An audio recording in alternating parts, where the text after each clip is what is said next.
the photo as well. Welcome. Budgets to one side.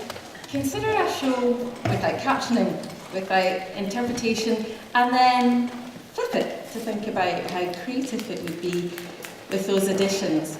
Let's be more creative. That was a comment from one of our participants at the Deaf Symposium we held in July 2017 that recognised we're all here for a variety of reasons, but usually united by our interests in creativity and our curiosity for the creative process. These gatherings like this begin from a kindling of conversation, driven on by the energy and commitment of people like Jodie and Ella, my colleague. But they are sustained and driven by your passion and indeed fury, people like us who want to see a positive change and a future different from the past.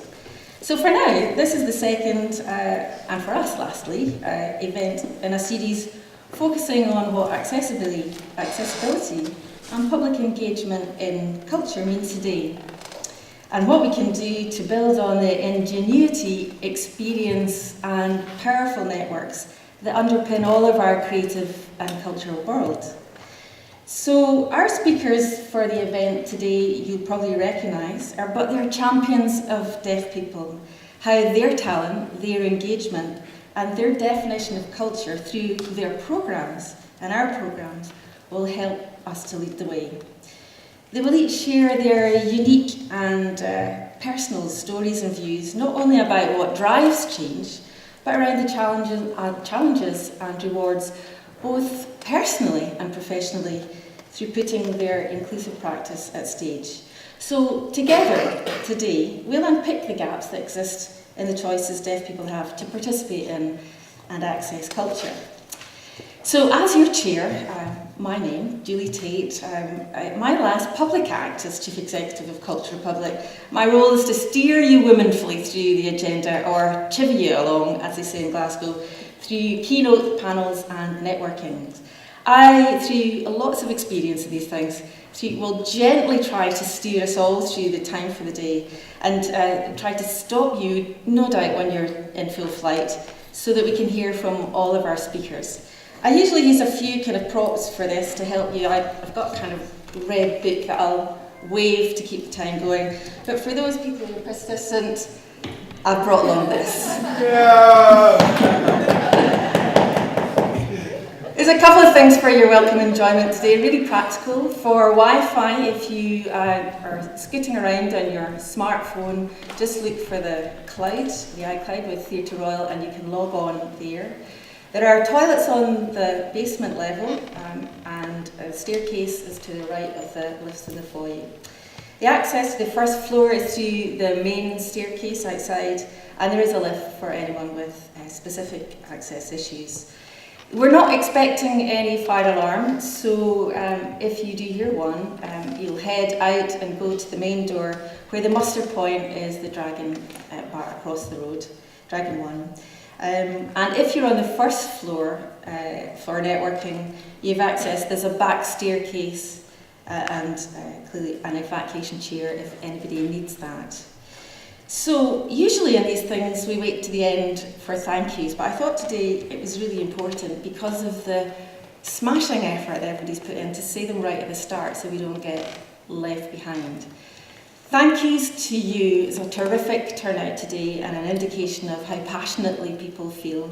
To all of our speakers who've put a lot of work into their presentation and their interest today, to our fabulous interpreters, unsung heroes and heroines, to the Theatre Royal staff that you will encounter throughout the day, from GFT, Deaf Scotland to the Stands and Contact Scotland, and my staff, all of whom are here today, who for the last 14 years have been working with me producing events and programmes like this. So thank you to all of them. It's been quite a journey over the years. So without further ado, let me introduce you first to Derek Todd, our keynote speaker, who has over 20 years working with the deaf community, their family, friends and colleagues, and specifically with a contribution to why the Scottish Government have fundamentally passed the BSL Act. He will follow in close succession, and I'm doing this now because we'll need to whip through the programme, with Jodie Wilkinson, who's the Public Engagement Coordinator for Glasgow Film, Andy Arnold, who's the Artistic Director at Tron, Angela Gray and Petri Dobre of the Mount Robert. They will need no introduction from me. It's all on the website should you wish to graze on your smartphone as they're speaking, but as we race through the day, please enjoy. Each of them have their own stories to tell.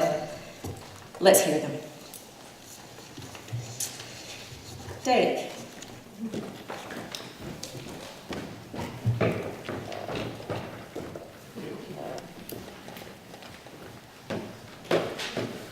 Hello everybody. I also want to say thank you very much to the early showing note takers. I need to make sure they thank you as well. Because often the early showing note takers are forgotten. Well, I hope Shirley doesn't attack me with the harbour if I go over time. So bear with me, and also can I read my debt card? My debt card for some extra time. It's worth it. The presentation worth it. I hope the audience worth it. We want me all shout off. Okay? Okay? Right then, before I start the presentation, how about we do a wee exercise? A wee exercise involving floss. So you know the floss then, so we got one person who's a great dancer, so EJ, come on up and show them how to floss. Come on! Everybody stand up! Stand up, come on, let's try and do a floss exercise. Come on, everybody up. Right? Come on, what's up, you ready to do? What you done? Did that good? Good, right? Everybody sit down. Thank you.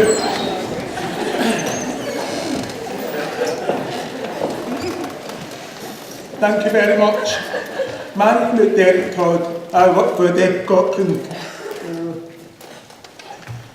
I'm delighted to be here. Unfortunately, I missed last year's event, but I have a good reason for that. I was on paternity leave. My wife was giving birth to a baby, so I was looking after the baby, looking after the wife, of course. So I'm definitely not missing the event this year. So I'm delighted to be here. Deb Scotland is the new name for Scotland Council on Deafness. Our image is to intend a convey a modern approach, an inclusive approach, focusing on connection. We're talking about people, membership and partnership. That's you. It's all about you and you. It's about supporting and working together.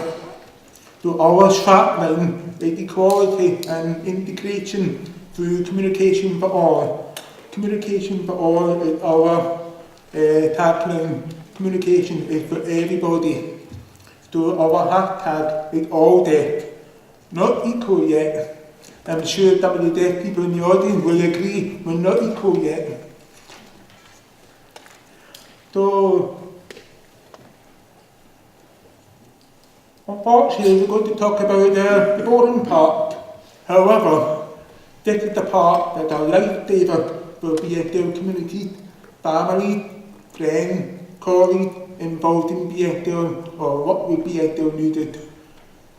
But it also benefits the deaf and hard of hearing people and deafblind people because the communication is raised awareness on deafness. So the BSL Scotland Act. Right, before I ask, who here are from properly bodied? Put your hand up. Who here are properly bodied? You're either authority or a public body or a government body. Excellent, we have a number of people here. Great. Now, the BSL Scotland Act is a straightforward document. If you're not sure, please check or read the Act.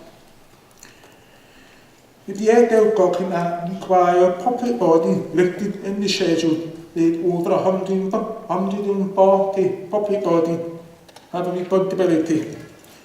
So these must involve three areas: involve BSL needed, including those who need tactile BSL, that deaf-blind people. Again, deaf-blind people are often forgotten. Do time to include them in, and those who represent them. Ensure that the consultation on the draft plan is acceptable to deaf and deaf-blind BSL needed. And most importantly, make sure it's published in BSL. Now, when I say published, I mean at the same time when you publish it in English, not English first and then 2 weeks later BSL. No, same time. BSL and English at the same time. So this has to be in the final form by October 2018. Don't panic, you have time.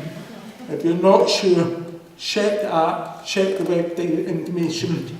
Okay? Now, let's talk about BSL National Plan. That way many of you come in, even third sector organisation, individual. This is an exciting but very crucial part of the development. They'll give you a pre-development of the National Plan. There are WT action to be achieved by 2020. Don't look panicked, don't look worried. It's not all WTBU. You have a number. The Scottish Government committed 1.3 million to support public body to devise a local plan as well as support WT action to be achieved by October 2020. The Scottish Ministers will publish the progress report and develop further action if necessary. The progress report to be done by October 2020. Now, this is where the culture and art, the authority, so those who are involved in the public sector but in culture and artwork, could you put your hand up again, please? Wow. Okay. This is where you come in. So let's focus on this. The BSL National Plan long-term goal for culture and the arts, there are 10 long-term goals. Culture and the arts is one goal. That goal is BSL leaders will have full access to cultural life of Scotland and an equal opportunity to enjoy and contribute to art and the culture. Are encouraged to share BSL and deaf culture with the people of Scotland. Now, in the culture and art, you have 7 action points. However, not all actions apply to everybody. Now, remember the BSL National Plan is a new thing for the Scottish Parliament, for the Scottish Government, for the public body. So, it's a first of a kind in the UK and many parts of the world. We have no instructions, we go as we go along. Now, what to ask you? Is your organisation or venue and accessible, inclusive as you think? Is your organisation including deaf audience, potential members of the deaf audience? Is your organisation or venue ready for access for all deaf people? So that's something for you to think about. But please be honest with yourself. Reflect yourself. Is my organisation accessible? Do I have everything in place? If not, what can you do about it? Don't worry, mistakes are allowed. We're human. However, when you learn from mistakes, we will improve on them. So, think PMA, that's what I lose all the time. My family fed up me saying that. PMA, positive mental attitude. It really pushes you up, it really encourages me up to get going, even when I'm down or I'm fed up, to PMA. So, venue, you have to think about subtitles, looked, interpreted, eventually noted. Think about the hidden disabilities, because it's hidden. You can't see them. And also think about how can you make it accessible to the blind people, tactile be at them, inclusive of all. You may think that there is a pretty solid accessibility and inclusion strategy in place, but does it meet the standards set out by Scotland's forthcoming BSL National Plan? And remember your culture strategy. You've got the government, make sure you include them two together. Okay? It's all about giving more solidity, more variety, time, date. I mean, I'll give you an example. A matinee, BSL, 2:30 on a Wednesday, right? It's got BSL interpreting. I can't take my children out because they're in school. And I would have to take the day off work. So, try and think of them in the evening or weekend with BSL so I can enjoy theatre like with my family. I've got 3 girls and right, they love music, colours into music doesn't really do much for me, but theatre does. And cinema. So, let me talk about the boring different action points.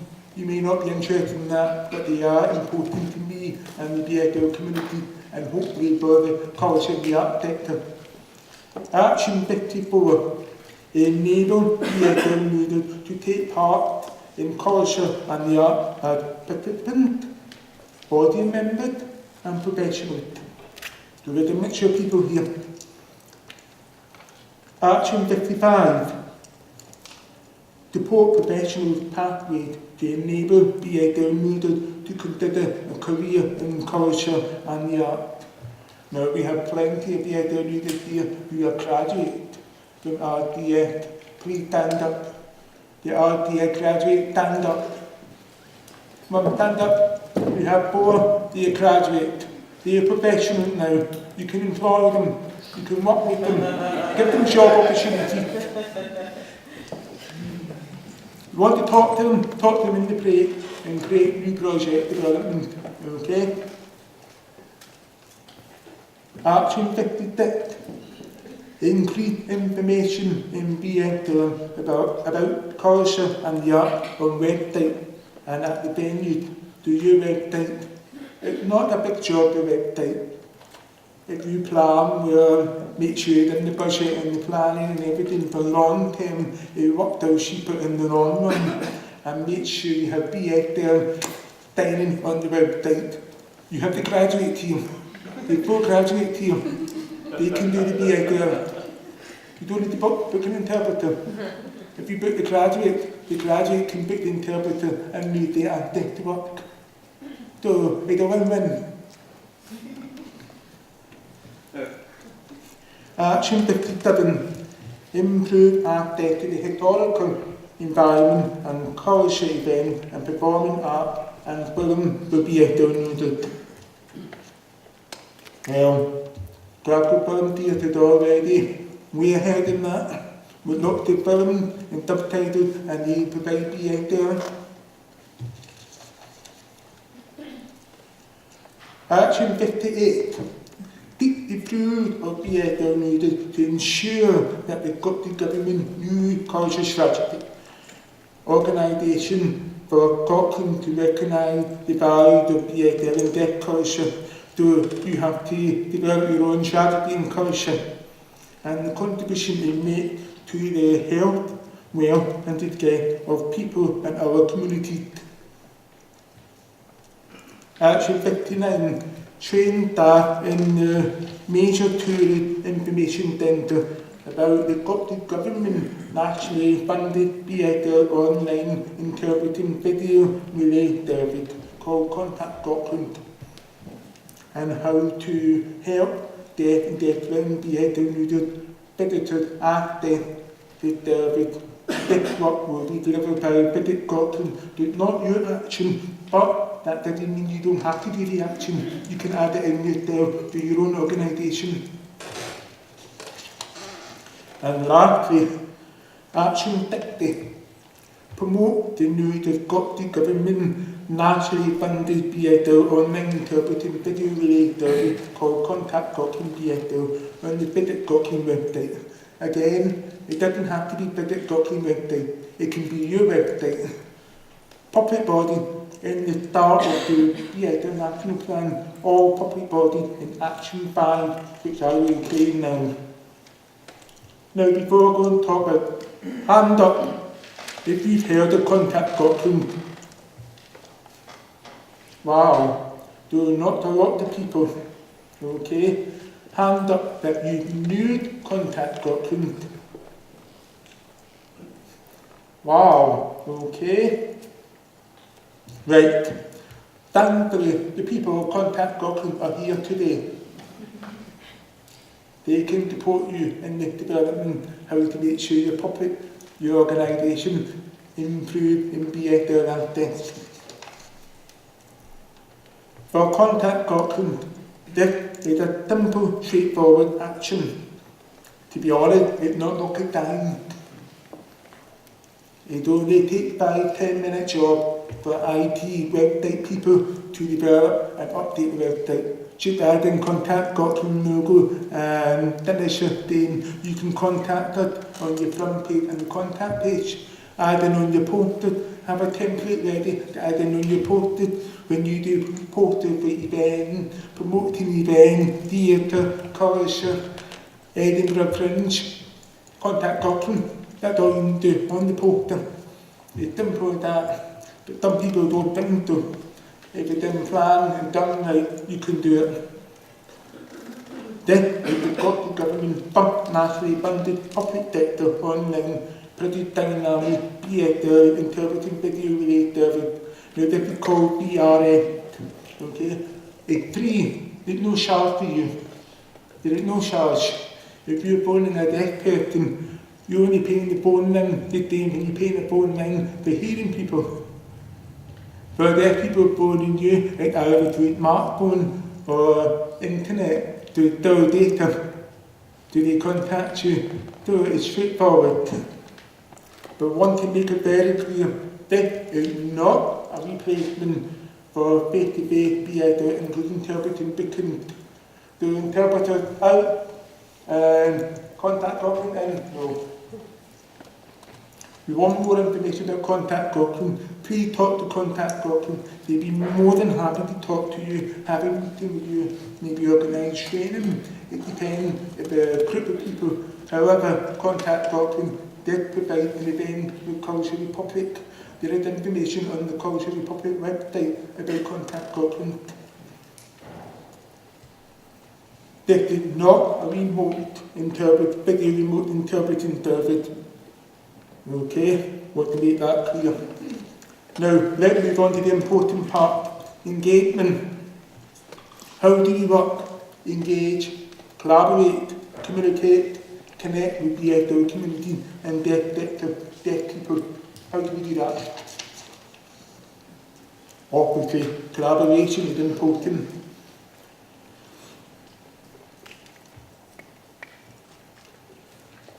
This is the only way of going to work together. How? 3 areas to consider: participation, consultation, and inclusive communication. Please remember that from Deaf Scotland perspective, communication is a human right and enable to the full enjoyment of human rights, including participation in our society. So, when you're thinking of planning participation, you're talking about online, face-to-face, BSL, you're talking about live experience, you're talking about consultation. Again, it's similar to for us. If you want to engage with deaf people, why not set up a working group or a steering group or an advisory group in your organisation with 2-3 deaf people? They can be deaf-minded. You could get somebody graduate from RDN they can advise you how to improve your activity.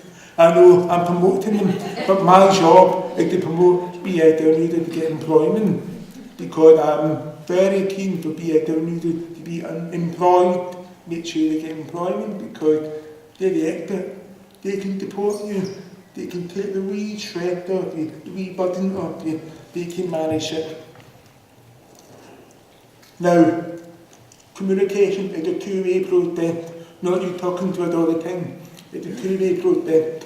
So I'm talking to the interpreter, translating to BSL. We're all in the same circle. So if you do that right, more client to your services, more income, more future project, money for future project. That's what it's all about. Right, let's consider all deaf people. From deaf Scotland, we're talking about all deaf people. We're talking about deafblind, deafening and hard of hearing, including predicting music and tactile BSL music. Now, there's about 1 million deaf people in Scotland, a variety of deaf and hard of hearing. 1 million, that's almost 1 in 5. Now the population, 5.42 million people, that's the highest Scotland ever had. That was announced yesterday. So the number could be pushing up to 1.1 in 6 people have a deafness, because we've got more deaf people coming into the country from other countries. So for you to think about when you're leaving, you've got 3 group participants. They are the people who are planning things, actors, staff. They are the participants who develop things. And then the audience, that's you. You're watching me. I'm a participant. You're the audience. You're watching me delivering a presentation. And then we have the professionals. The professionals who are interpreted. Sound system, light, theatre staff, all those people. So, at the moment, the partnership we have right now, to me, they are the frontrunners. The frontrunners in the BSL community in Scotland. Okay, I may have met some people, some organisations, please don't be offended. It's because I don't know. I've not been enough promotion. So, if you think, well, we've done all that, if I don't know, deaf people don't know. I'll do my homework. So I'll make sure I gather all the information, because I always share information with BSL community and deaf people. So if I don't know, they don't know. So have to think about that. Okay? We're nearly finished. Now, partnership, Deaf Scotland with them all equal. Okay?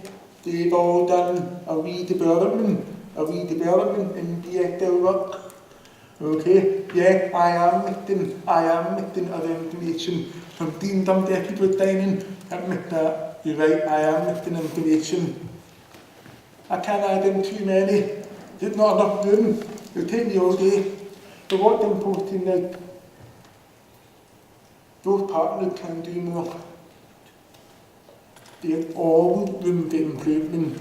We can learn, we actually learn these things every day.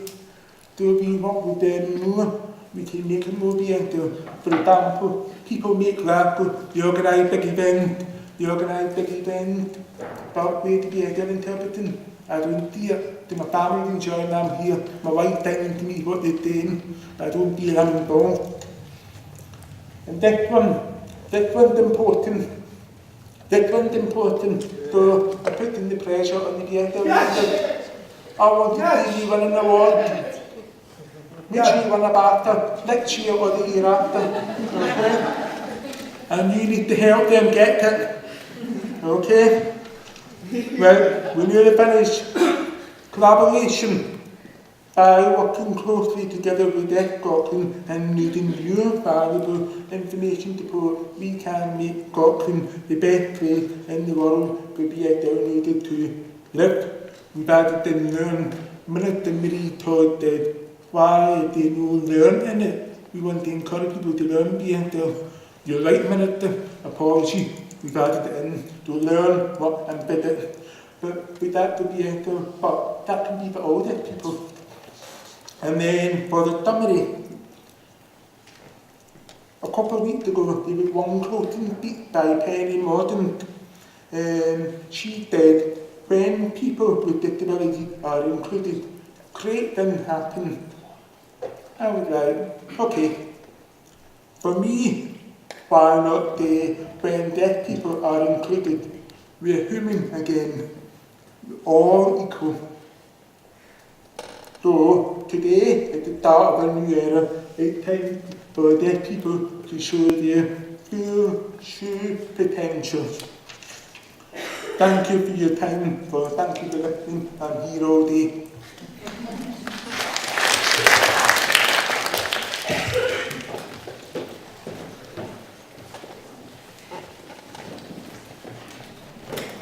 Thank you, Derek. Much appreciated, and keeping to time too. Next speaker up is Jodie Wilkinson. He's the Public Engagement Coordinator of Glasgow Film Theatre.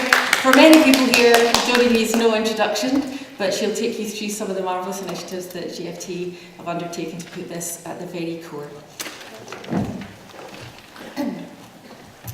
Hi everyone. I feel it's a little unfair to go after Derek because not only was his presentation great, but also if people notice his shoes. I was right there. I was like, I don't have those shoes and I really want them. But anyway, without further ado. My name, as I said, is Jodie. My role is Public Engagement Coordinator at Glasgow Film. If you don't know about us, we're an original 1939 cultural art house cinema right in the middle of Scotland's biggest city.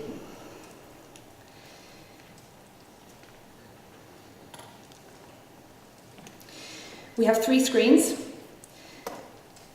We have annual admissions of 180,000 people. The number of films is 670 per year, and in our last financial year we screened 112 caption screenings, which is 17% of that total. We're a busy, standard, independent Europa cinema.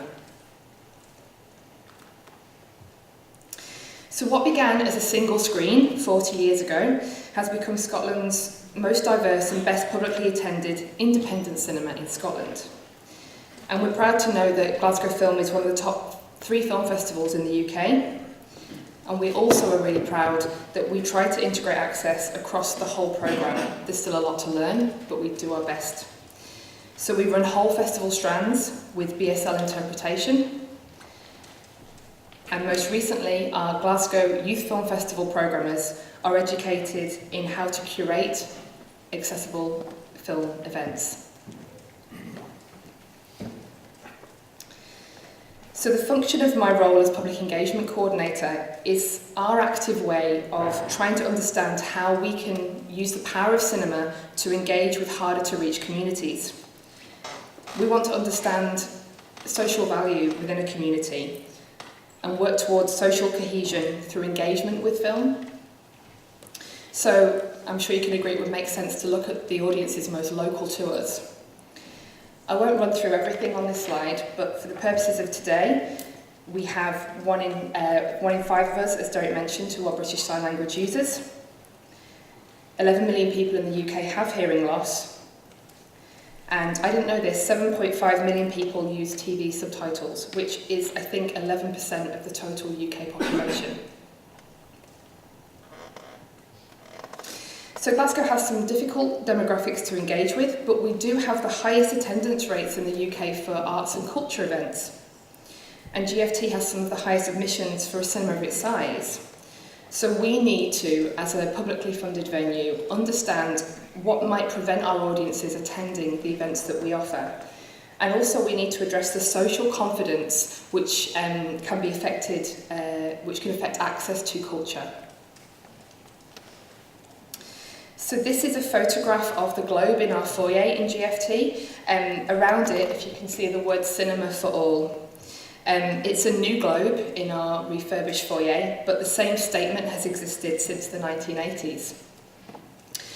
We know that there isn't one size that fits all, But accessible strategies cover wide demographics of people. There are overlaps. What works for one audience may well also work better for another. And let's not also forget that in times of austerity, building trust and integration between groups in our society is a really timely one. So these questions, shared by a fantastic presentation I saw at a film exhibitor conference called This Way Up, were delivered by Johanna Collagen. I'm sorry, Johanna, wherever you are if I pronounce your surname wrong. She noted these questions that I now carry with me in my practice today. And also it links a lot to what Derek was talking about earlier in terms of, how are you making your venue accessible? So do I like being here? Who can I be in this environment? And what can I do here? I hope that makes sense in the context of what we're talking about. So for GFT, how can I look at our visible cinema screenings, for example, or actually the converse of that, how can I look at our opening gala of GFF and say, actually, a deaf person would like being in this environment? What are we not doing, or what are we doing to welcome them to that event?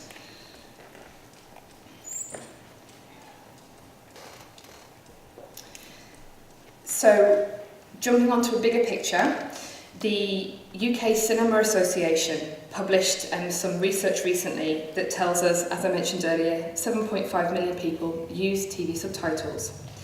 There are 1,500 subtitled screenings each week around the UK in over 500 cinema sites, which, by the research, is a 120% increase in the last decade.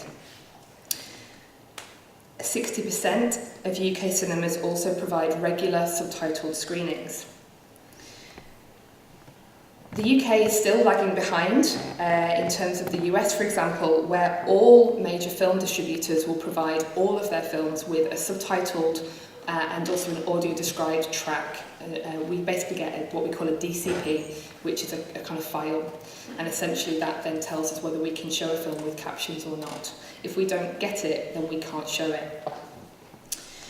And also there was a fact there that the top 20 films of 2017 were provided, and this would be more for the mainstream, the larger cinemas, were provided with subtitles. So this is not a get-out clause for the GFT, but we are a smaller cinema, and so therefore we would also want to champion smaller films being made, smaller distribution companies. And unfortunately, unless the funding is there for them to create a subtitled or caption track, then they can't provide that for us, although we do ask and we do try. Very quickly, in GFF 16, we paid a distribution company to essentially create a subtitled track, just to basically work out the costing of that. And it was basically £360 for 90 minutes. It's not sustainable long term in that level between that transaction, but from a funding perspective, Creative Scotland and the British Film Institute basically make sure that every film that is funded is provided with an AD, audio-described or subtitled track. So that is a rule and that's a standard that should be happening. So, from the big to the smaller, we run Visible Cinema. Many of you may be aware of it, but just to briefly just describe that. So this is Cinema 3, where we run Visible Cinema every month. We have British Sign Language interpretation and live speech-to-text service for every event. We also have, working with Tertulia, EJ is one of our graduates down at the front. She provides us with a BSL and caption video every month. We have an ongoing partnership with the Royal Conservatoire of Scotland and the BA Performance students. And we're also provoked by actually one of those graduates looking to extend our work experience opportunities, which is a really important step for us at GFT. And also, last year we published, and I hope this is the right screen, yes, a hand guide, which is available for all cinema exhibitors, but there may also be overlaps in terms of practice, how you might engage with BSL interpreters, for example, costings, the kind of politics around that. That might be useful also for your venues. So it's online, on the stall upstairs. I've got a web address, and it's also there as well, if you want to check it out. And also, as part of that guide, we have a set made in collaboration with VS1 Productions. A fantastic deaf filmmaker called David Ellington worked on making these videos. Now, a lot of these signs are for cinemas because that's what we really wanted as a sector, but actually there are going to be lots of different words and training in there that might translate to the conversations you would have in your own venues too. They're also really great. We share them, with our staff and with our ushers, so that they can kind of look at them at home as well, and that seems to work quite well. Okay, so again, going back to the UK Cinema Association, they've launched a new partnership with Action on Hearing Loss, which is something that, I mean, I can say selfishly GFT have been championing for a long, long time. There's a pot of money available to designers to look at new innovation in how we deliver subtitles for people with hearing loss. At GFT, we've had the opportunity to use a kind of mobile app that you hold up to the screen and it runs in time with the film on. It's not ideal for the user, also for other audience members, because it is quite a bright light for your screen, and also you're having to hold the phone up as well. There's also a Sony glasses, which we talk about in the hand guide. Not cost effective and vulnerable, can break quite easily, but as a piece of tech, brilliant, because basically you're wearing glasses and the captions come up on the kind of glass screen as you're watching. So there are movements, or have been movements towards, but obviously cinemas are looking for a much more cost effective and high quantity model. So if you know anyone, you know, a little plug here, if you know anyone that would be interested in this opportunity, please point them towards the Technology Challenge Fund. Okay, lastly, I don't know how I'm doing for time, but I think I might be okay. Oh, are we okay? Okay, great. So in closing, nothing about us without us. The human rights mantra is something that we hold very dear at Glasgow Film. For better output and greater success in audience development, and also increased revenue for your venues, I think it's essential that we really do collaborate with people of lived experience to help guide our learning. There is a lot of greater success. I can certainly speak for GFT and Visible Cinema and how that programme has evolved with working with the performance students, with the RCS as well. We wouldn't have got there without that. So please use those experts. They're everywhere, as everyone is an expert of their own lived experience. Your audiences, your visitors will thank you for it. Thank you.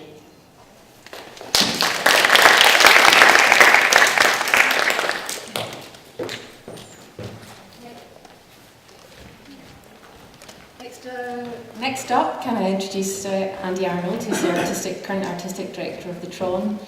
You may know Andy from his previous past as the artistic director, where he rediscovered the old railway arches and turned it into an award-winning multi-art form venue. He's going to describe how he has begun to introduce BSL into his thinking and programming at the Tron. Over to you. Hi.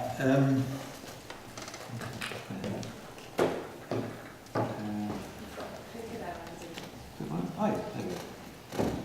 I'm next one. Hi.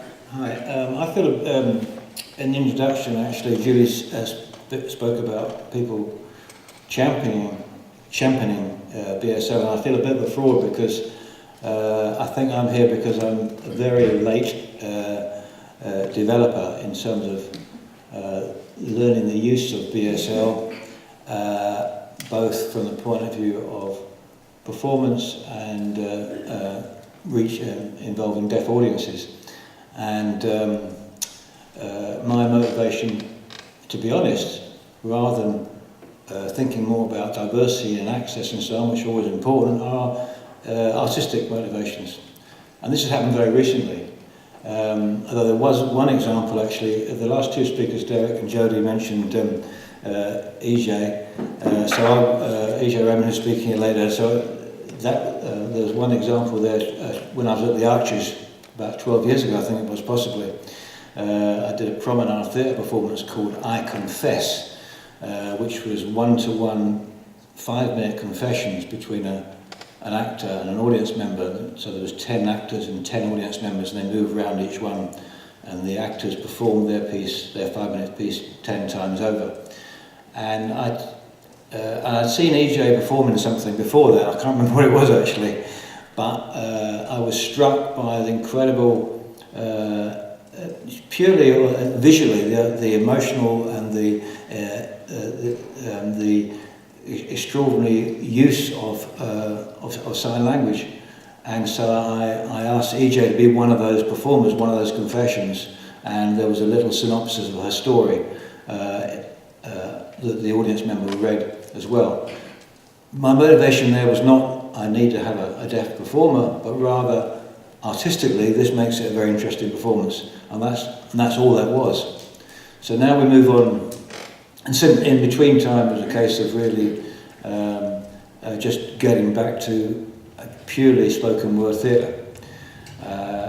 About 18 months ago I was approached by Ramesh Mayapan, a deaf artist whose work I knew, and I knew Ramesh, and he asked me if I could work with him to direct and devise a piece of theatre. And this was a great challenge for me because this would be a visual piece of theatre, and while there's nothing new in visual theatre at all my theatre had focused very much on the spoken word. For me, the currency of the spoken word, that is the main currency of theatre, and the musicality and the poetry of writers like Beckett or Pinter, or the poetry of Dylan Thomas. That would be my main motivation. And what I learned in that process working with Ramesh on an unspoken piece was that musicality, that emotion, that artistic finesse in the detail of every unspoken word was as acute as, and some often more so, than the language of a voiced actor. So, I haven't. Unlike everybody else, I was asked to have some visual display, so I just got some pictures of shows, and that's all you get. Yeah. So this is a little plug. This is on at the Fringe just now. I think it opens today. I'm here instead. The Dance Space, running for 3 weeks. It's called Off Kilter.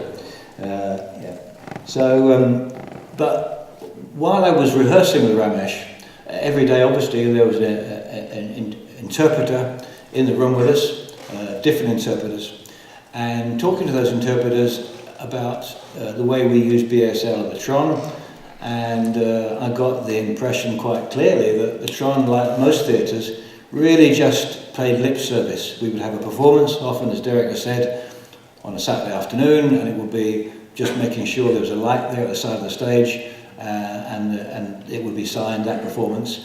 And sometimes the director, and I've been guilty of it myself in the past, worrying about how that extra light might affect the dark ambience of the piece I had created, worrying about whether or not other people might not want to come to that performance because it was going to be signed rather than just the performance on its own. And this was something I realised, we had to address. So the next performance I was doing was straight after the work with Ramesh, was a comedy last year called The Lying Kind, and the Lying Kind is it's a comedy, but it's about two policemen arriving at Christmas Eve at an old couple's house, telling them their daughter has been killed in a car crash. But it is a comedy, and it has a happy ending. But this time I got a BSL interpreter, Yvonne Worrell, to come into rehearsal a few times and just see how it would still be interpretation at the side of the stage more or less, but how we could maybe involve her in this performance. I don't have any pictures of her in it, and there was and we put her in a costume and so on, and she knew the piece. And we found ways that we would integrate the actors with her. Some actors didn't want to do that because they just learned a certain way of doing it. But other actors were totally up for this and found that very exciting. And the very first moment, there was this big gangster woman, the one in the black hat there, Gail, who walked across the stage smoking a cigar, and she blew it into the face of the two policemen. And then she walked past the policeman and blew the smoke into the face of the interpreter, who then coughed as well, as the policeman had done. And this was mainly a hearing audience. I don't know if there was even deaf people in the audience. But everybody laughed. And there was almost a sense of, amongst the hearing audience, of relaxation. Oh, it's okay, that's part of the show. And there was just moments like that throughout the show that were always actually were very funny moments. And I suddenly, we were doing this 1 or 2 performances with Yvonne, but I thought actually this show would be enhanced by having that interpretation in every performance, because it adds to it. So that emboldened me for not my next performance. My next performance, a piece called The Motherfucker with the Hat.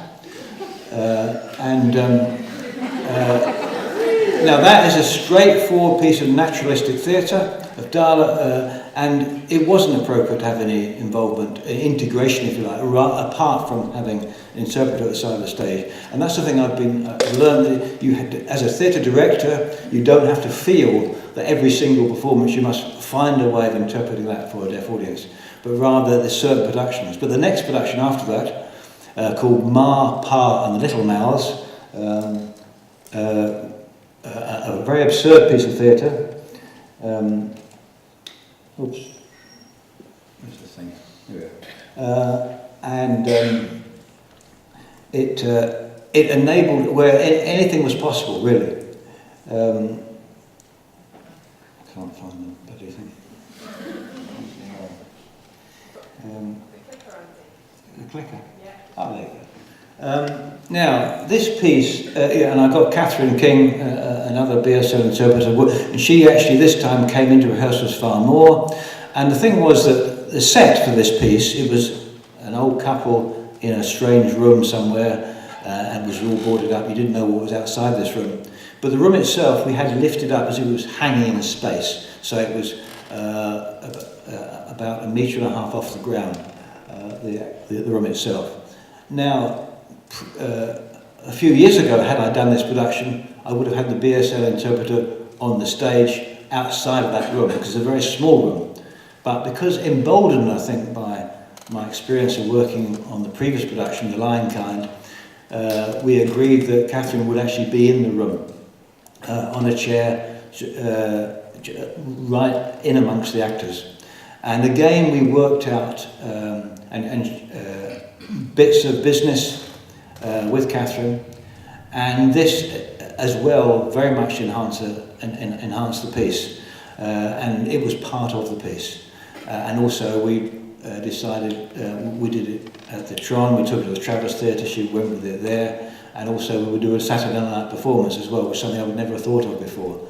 But the important thing was as well, up until then, we've always done a BSL interpretation performance, but often no deaf audiences there at the Tron, because I think the Tron was not on the radar of most deaf audiences, because of perhaps the way that we chose to do the interpretation. So we thought so another part of this to make sure that we would have a deaf audience. So we connected with Karen at Deaf Theatre Club and talked about this particular performance. Karen came and met with us, and we talked about where we would have seats, with the best view for the point of view of seeing the interpretation, because obviously when you're doing integrated work, sometimes with the interpreter on stage, and it's a darkly lit piece, you're defeating the purpose if the deaf audience can't quite see what is being interpreted properly. So we had to make sure that was right. We did a dress rehearsal. Ramesh came in to watch that and make sure that he could understand it all. And Karen brought, there was 20 people who came for that performance, and it worked really well. There was a post-show discussion, there was a pre-show discussion, and so on. And that is something we now want to take forward into our next piece. We're doing a little plug for my next production.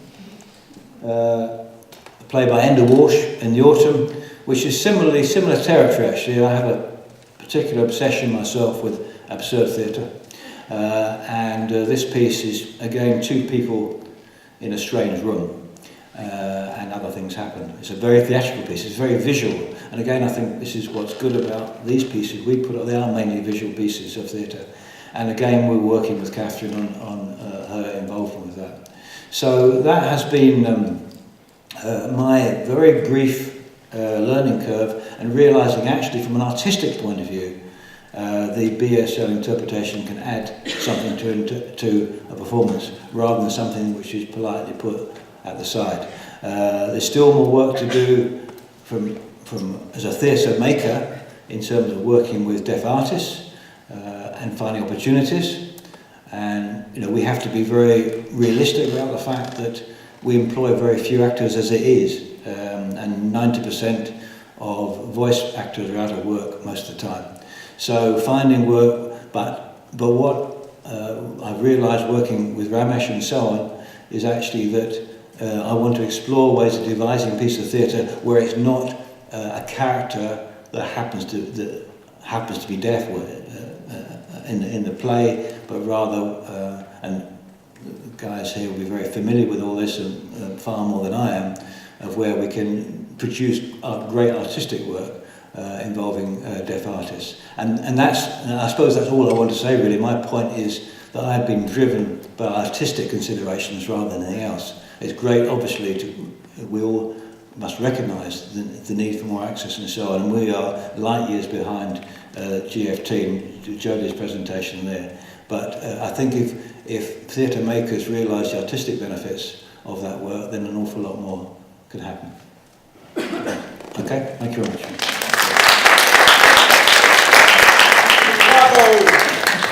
This is on, by the way, and opens October this year. Thank you.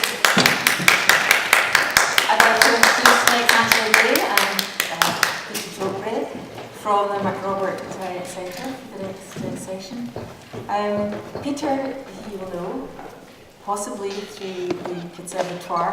He's a graduate of the Conservatoire and the pioneering BA Performance in British Sign Language, and recently joined Angela in the Creative Learning team at the MacRobert as part of the BSL Director Trainee Programme.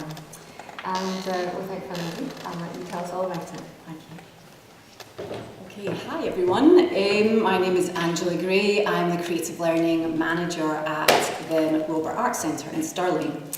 We are the cultural hub for Stirling and Forth Valley and Scotland.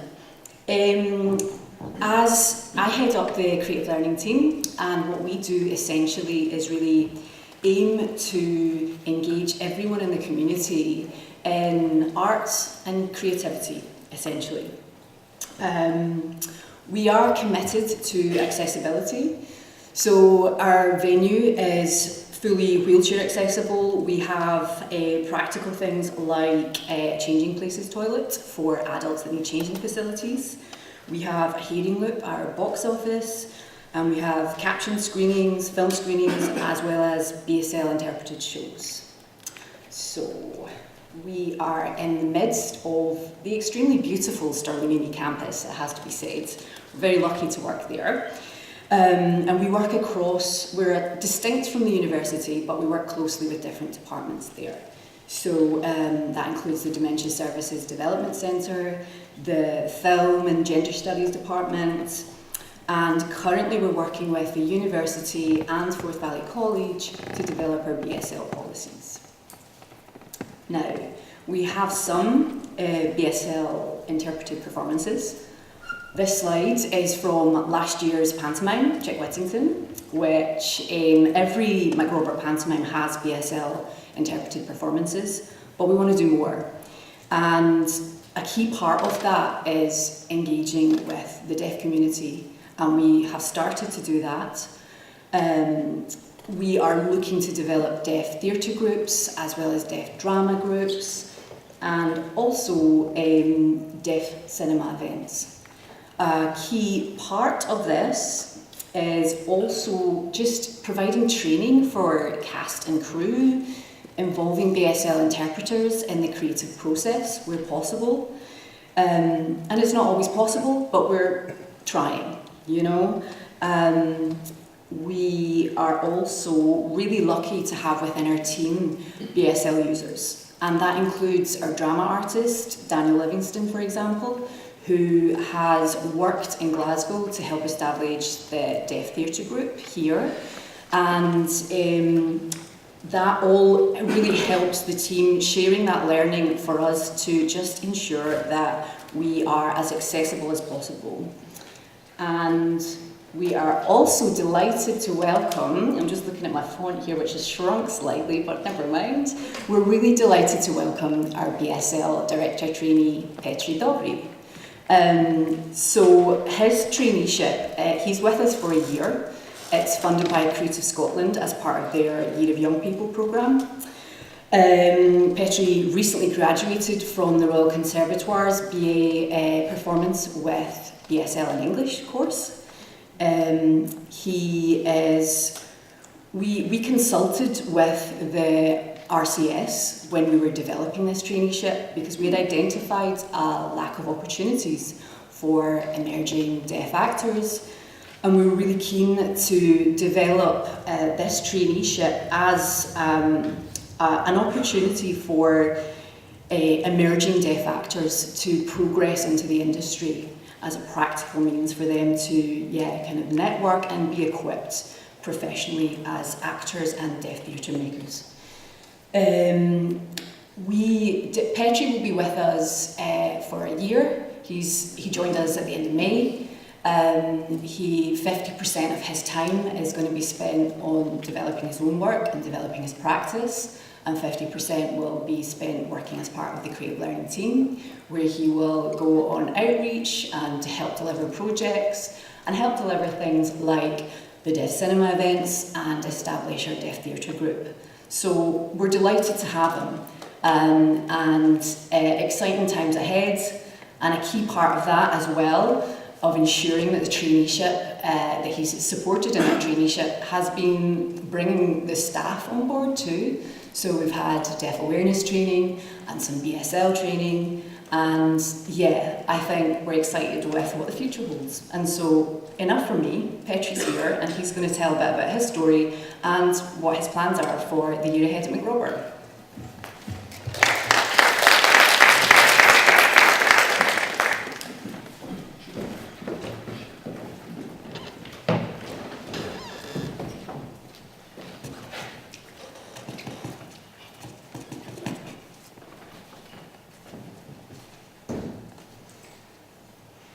Hi, my name is Petri Dobry.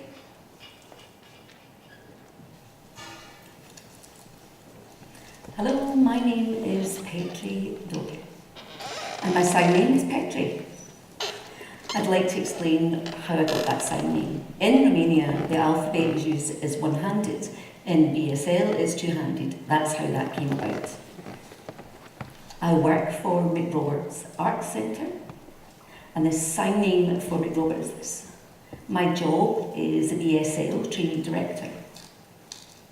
I was brought up in Romania, went to a deaf school, and about the age of 14, I was involved with a deaf dance group. Our teacher was Philomela, and the name of our group was No Limit.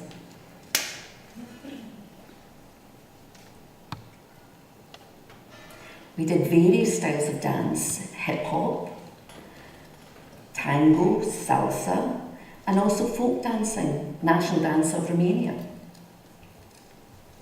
We entered into a competition. Everybody else was deaf, and we were the only deaf group, and we won. We regularly went to deaf festivals, and we won so many awards from those events. We had lots of TV opportunities, and I'll now show you some photographs of that.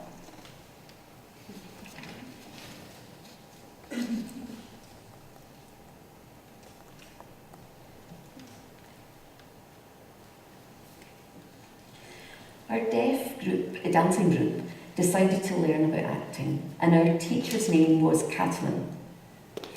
We worked together for 3 years, and I will show you some photographs of that.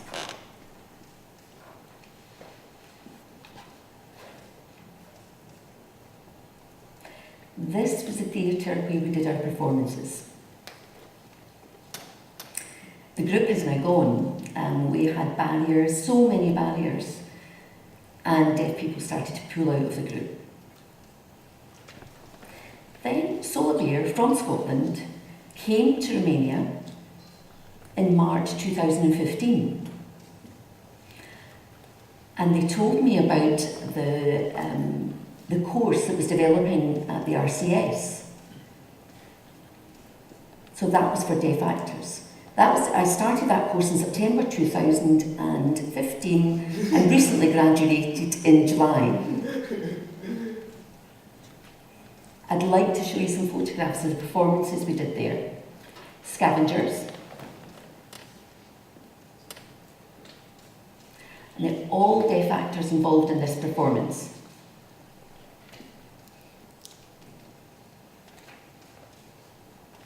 Jungle Book. The BA performers, as part of this group, are all hearing. I was the only deaf performers. And the communication was easy between one another. We shared lots of ideas and we worked well together.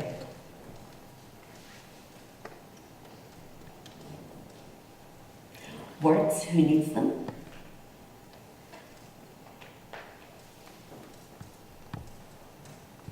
Last Woman Left. That was my final performance, the graduation performance. But back in April, I saw an advert on Facebook from McRobert Arts Centre. And I thought, I might apply. That was the job for BSL Training Director. And now I'm the first person to be part of the creative learning team. It's really exciting.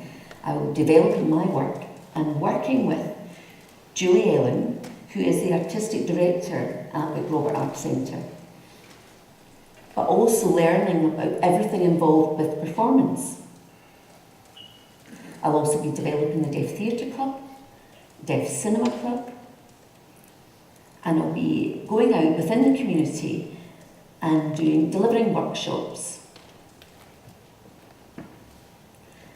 I'll also be networking with Pitlochry Theatre. And I hope to collaborate with Josette Bussell-Mingo from Tis Theatre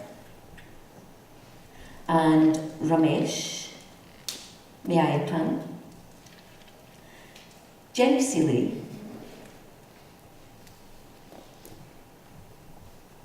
from Grey Eye Theatre Company. I'm really excited about what the future holds for me.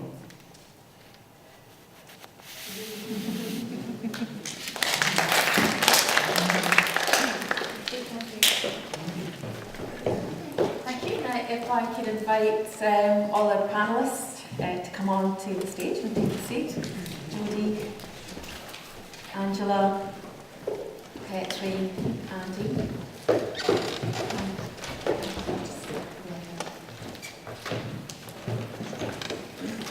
And if people could be now, this is an opportunity for anybody in the audience to ask a question and signal to me that they'd like our panellists to explore some of the things that they have talked about, and also a little more time to unpack some of the presentations. But I guess, Derek, as you're thinking about your ideas, Derek, you first talked about how it wasn't rocket science in your view, and you talked about some of the things that organisations can do. If people are starting on their creative journey in organisations and want to build that wider awareness for artists and audiences, do you think is a thing you would prioritise to start with in terms of what they would do? Well, from what Andy was talking about, there were a number of shows, there was a comedy. I was like, I would have liked to do that, but I didn't know about it. So how can you promote your diversity? And also with another show, with Petri, the Jungle Book, I would have liked to do that. I didn't know about it. So when I was sitting there, I feel a bit disappointed. So really been good. More promotion was done and posted the BSL interpreter provided, website BSL interpreter provided, subtitles and captioning provided. So more consideration and posted, more consideration of maybe the individual should promote themselves. For me, with the Ramish, I found out about events on theatre because of Ramish, because their people share information about their work. But what would be good, the public sector share the information about their work as well, more widely. Thanks, Derek. Angela, you talked a lot about, in planning for the traineeship, about the kind of networking you did, because I think there's an element of promotion, isn't there? But also it's how people can get connected to the organisations that are connected with you. Do you want to talk a little bit about that? I think it's a learning curve for us, and I don't think we claim to be experts in this, like Andy was saying, but I think when we were talking about the need for the traineeship and the preparations for it, we got EJ on board to film the BSL advert, having that presence on websites, understanding that it's been such a huge learning curve, but it's basic, it's not hard. Now we have Petri with us. We realised that actually we can be so much more accessible, and you know, he's going to be starring in a lot of films on our website, you know, just on that practical level, he's going to be a real asset. Basically. Great. We have a question here. Would you like to come on to the stage?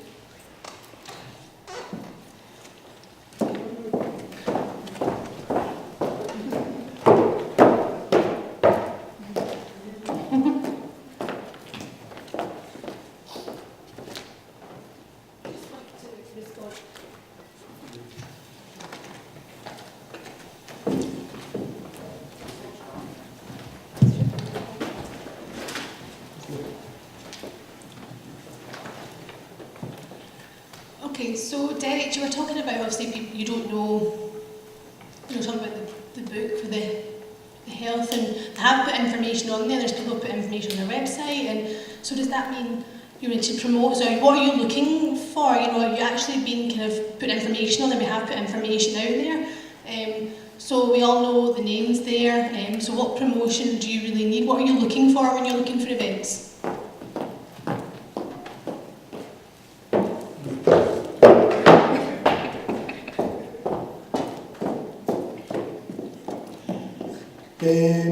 The promotion in different ways. Sometimes when you promote on Facebook can be a fantastic way to do it, but there is a disadvantage with deaf individuals. They get more patience to look at than hearing people. So the more posts is on deaf people posting, it goes further down, to omitting that information. Omitting all the information going down to every post that happens, it comes down, and also for information accessible to family, and not all the people know, so it needs to be promoted in both English and BSL. So it needs to be on Twitter, Facebook. You have to remember, don't rely on Facebook all the time. Half of the people don't like Facebook, they use Twitter. Another half don't use Twitter, they use Facebook. So you have to remember, you have to capture a whole wide audience. I'm actually fed up with Facebook right now, and use Twitter. Judy, do you want to talk a little bit about how, at the start of your work with GFT, it was maybe less for you about the direct promotion and more for you about other aspects of connecting with the community? Yes, so when we started kind of researching in 2015, I'll be honest, I felt very ignorant. Although a few years earlier I had done level 1 BSL training for my own personal want, but GFT was a whole new kind of scary field and I didn't know, so I thought, well, who does? And so, yeah, definitely engaging with the BA performance students was really vital, and definitely educating myself on the fact that BSL is a language in its own right, and not just not just reading that, but trying to understand and acknowledge that actually, gosh, okay, when it comes to communications from our brochure to the way that all of our media is put out is written in English. And so actually, if we're wanting a deaf audience to attend, then they're not going to, or they're not going to come unless we can promote our work in their language. So that took a lot of understanding, and again, EJ and the interpreters that we work with were really helpful and open to helping us understand. And we still have, like all of us, a long way to go. And we're very mindful of the small percentage of BSL videos that we highlight. Some of that is due to cost, but that's not an excuse. It's also just about us looking at what we prioritise within our budgets going forwards, and also for us to keep developing that awareness that when there are films that we show that are more visual, for example, let's not be shy to communicate that. We're not saying it's deaf friendly in a sense, but we are saying this is a highly visual performance or a highly visual show. Then people can make a choice about what they want to come and see. I think that theme about learning and insight is a really interesting one as part of this journey. So Facebook and Twitter are part of a journey, but what is it about that learning that stimulated your creative approach, Andy? Petri, you're a deaf artist working and training with hearing staff at the McRobert. So what questions are they asking you about this very nature? Because they have a learning journey as hearing people, if you like, to understand where you're coming from. So what questions are they asking you? Because I imagine we're all feeling the same in the sense of if we're ignorant, then what is it that we need to learn? Well, obviously, Microphone's not. oh, yes. Sorry. Obviously, I'm the first deaf member of staff, so a few staff have had to learn how to sign, and we have an interpreter there as well. But we're trying to get along, training's happening, we're training people in BSL. Just with a few basic signs, and people are picking it out quite well, which is quite useful if I'm suddenly there, so they're just not nervous, it's like, oh, Petra's arrived, what would we do? That they're, getting much more comfortable with it. And obviously that will also help them when they engage with the deaf audience as they're coming in the doors as well. And in time, obviously, that will just progress and get better and better. And Andy, you mentioned deaf artists and how they're trained, and you not being, brought up in a theatre world in the sense that the frame of reference is not about deaf artists and that learning. Can you talk a little bit about the reaction of some of the artists to you bringing in and integrating this into your programme? Well, it's early days yet. I think it's just trying to make much more access in terms of deaf artists feeling they can use the drum more to perform. And I think that's happening more now. Petra was in a performance in the drum a few months ago, and last week Solar Bear young performers were performing in our studio space, and I think I'm very mindful of what Derek is saying about getting that information out there, because when we worked with the Deaf Theatre Club on the Marlon Park production, part of that, Karen organised a video trailer, BSL, to talk about the show. Now, we don't normally do that, and that's something I'm just thinking about for our autumn programme. We should actually be organising on our website, and then get that onto Facebook, because that's something we're missing. Because, as I say, up until very recently, we were always doing the BSL interpretive performance, but with no deaf audience members coming, and that's something to. And I think it's a combination of the two things, really. And Derek, you mentioned the Action 57, which is about seeking the views of deaf art and artists.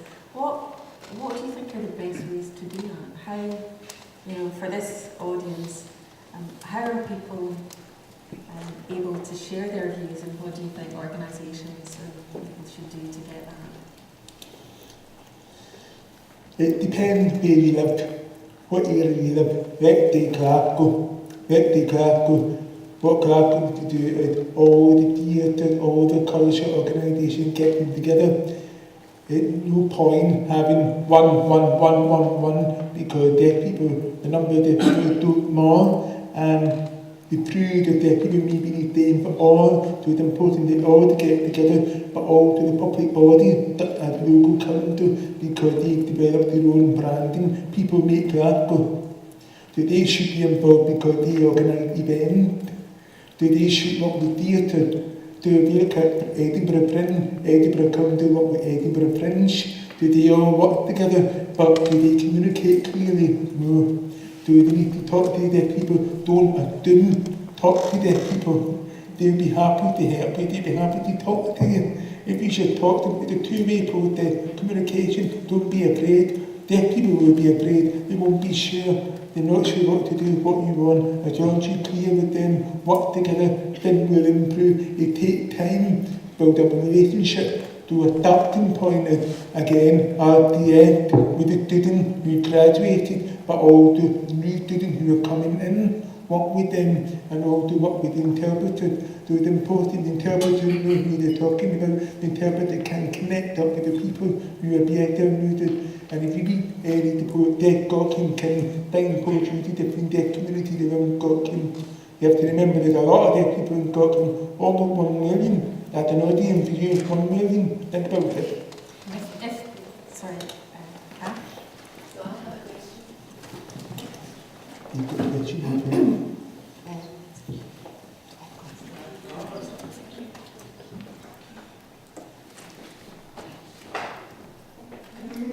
So if you take Karen first and then...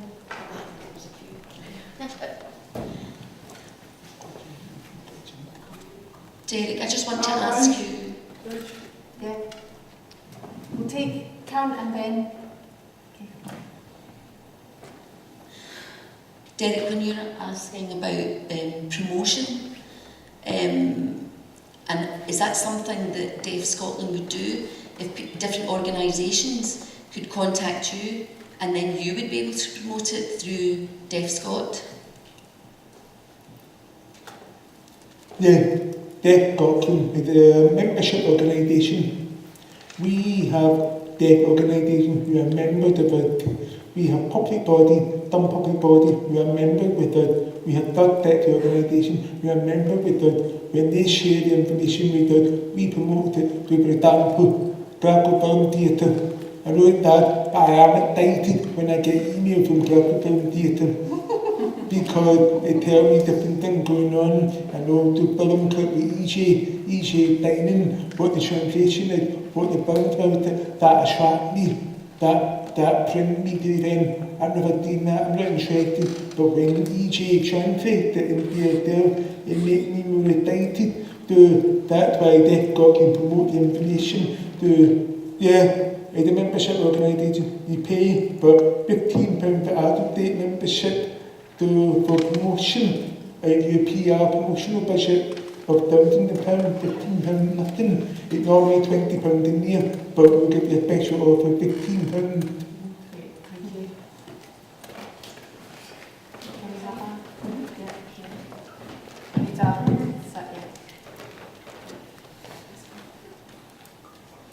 I've just got one point, so a question, a point. So when you're talking about, interpreters and everything, you can actually use deaf people as well to interpret. It definitely can be used. We're obviously recent graduates, and we have actually been involved in interpreting. You've got an interpreter at the same time, so you've got the actor and the performer and the interpreter, so it's kind of fully acting. So the interpreter's not really acting, so that has happened once or twice that the students have been using interpreter. It's just something else I've been thinking of. Just a question to ask. How can you help deaf actors get jobs? Because I feel like I'm constantly kind of hitting barriers.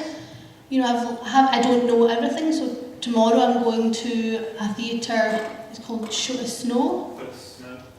First Snow. And there'll be interpreters there and performance, and plus, there's sort of a networking event. So it means that I can actually meet people. I can go and I can just tell them who I am, and I can let know that I'm an actor. But do you have a plan to actually improve that situation? I'm setting up more networking opportunities for deaf actors.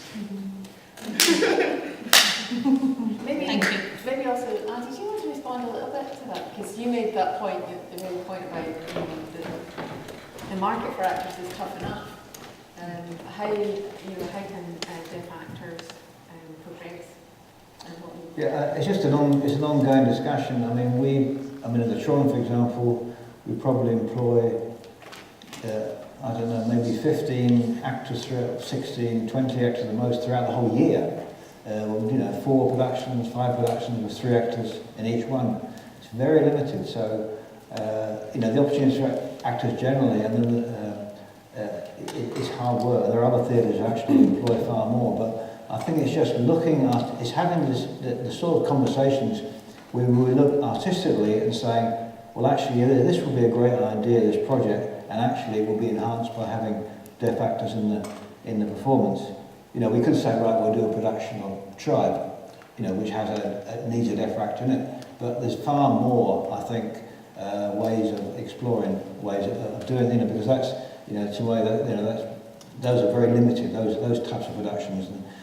So I think that we should be looking far more laterally about how that work is done. I think, the graduates from the course as well, I think the onus to some extent is from those people, and I would say this to voice actors, student actors who come out of drama school, and then they are informed that they get their CV and they get a photograph and they get an agent, and then they wait for the phone to ring to get offered work, and often there's no work.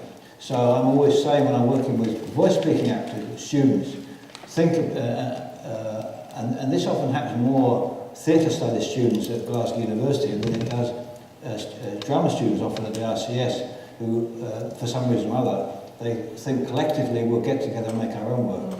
And I think that applies to all actors really, because there's so little work there that actually it's very exciting for actors and directors and writers to get together and try and make work. And we at the Tron will say, if you've got a piece of work, we'll provide a space for you to try it out, if we've got the space to do it. And then there's loads of, I can give examples of loads of young emerging artists and companies who've then developed their work and getting funded and so on by just going down that path. So don't just, obviously, we work together, but don't just wait for those opportunities to be offered you.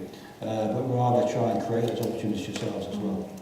I wanted to add to that. I just think all valid points, and I think with Petra's traineeship, we're very aware it's one traineeship, it's 1 year, it's only for a year of young people, and that will be an end to it. We're one organisation. We very much want to build on that, on the legacy of that. But we need to work together, as a sector, and not only within theatre, but across the board, and it's how we share that is really important.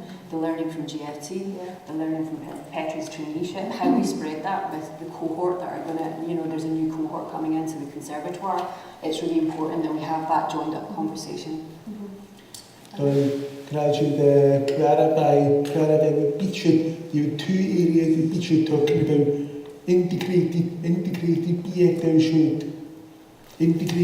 BSL. You're right, we wanted to know deaf people in hearing production, with deaf people needing BSL in hearing production, and also deaf interpreters. The number of deaf interpreters doing performance shows are actually going up. I've seen an increase in that because the number of them from down London have been doing it, and they've been travelling around the UK. They've actually been coming to Scotland. But what's important is, where can we find information, employment opportunities for deaf people? We need a central fund, we need a hub, we need a network area, to that way the culture strategy comes in.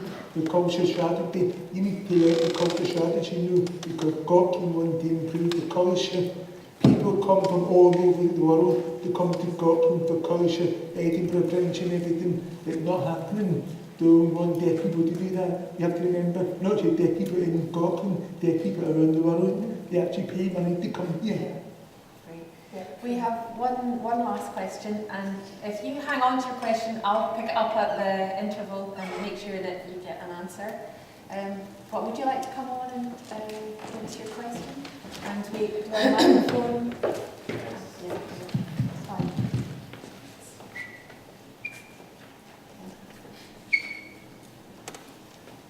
also there was what was watching a lot of theatre, a lot of that, which was great, a lot of talk about theatre, but just one kind of thing at the back of my mind, what about kind of artists, people kind of who actual artists. So myself, I'm an artist, but there's a problem that,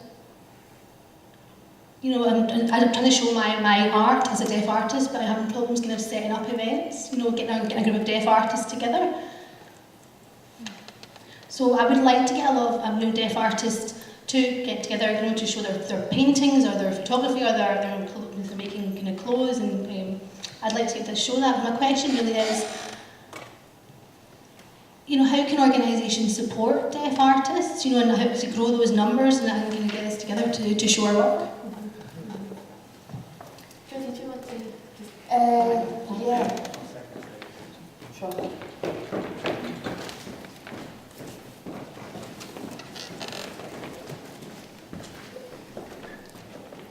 Hi, thanks for your question. Obviously, I can put the hat on of GFT and speak more from a film cinema perspective, but I'm mindful that your question is broader than that. Definitely in part one of this event last year, linked to what Angela's just said as well, there is a deaf and disabled network that has kind of been pulled together, which at the moment is focusing on film, but we want to broaden it out to try and get the people in the room from the venues to share practice and also share ideas, share practicalities. Can we somehow share resources that have been paid for but can be reused again? So from that perspective, there is work going on in the background. I think specific to you asking about how you would show your work, then I suppose thinking about what kind of venues you would like that to happen in, and the kinds of people that you feel like you should be speaking to. I don't know, obviously, whether you've already approached people already. If you have and haven't had great success, then I suppose if you can come and chat with me in the break, then it would be good to know. Or whether you don't feel confident to approach that organisation, I'm not sure. But it feels like in Glasgow there will be lots of spaces that you could collaborate with. So yeah, if we could talk more in the break, I suppose that would be useful. And if anybody else has any ideas, come and join me and this gentleman. Thank you. Thank you very much, Julie. And thank you very much, everybody. It's a nice segue in. There is a break. I will pick that question up for you. The teas and coffees are upstairs on the first level, but also the organisations such as Contact Scotland and the GFT and Deaf Scotland staff are there to answer your questions. So I think there's an opportunity for some sustenance and a bit of information. If I could ask people to be back in the auditorium for 11:45, and if there is anybody who has a question that would like me to respond to that with the panel, then please seek me out and make sure that I get that from you. Thank you very much, everybody, and thank you very much.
Quiet. have plans for just now? After that, can I get you to go and move across on the stage slightly? Absolutely. That way, so it's our way. Slightly further, okay, Yeah, so. about a foot. And then I can put a stand on it and kind of pretend to sign it. Good, yeah, it worked. Yeah. Last minute movement we did, but I think we've got it. A few people, 5 at one point. Yeah. But it all adds up.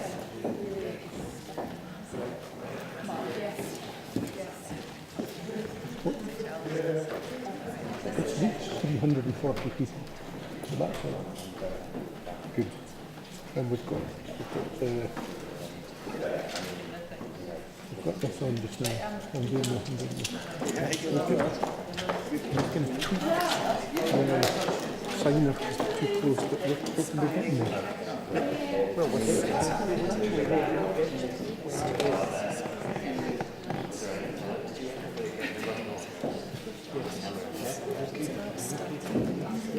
I just need to go through some checks.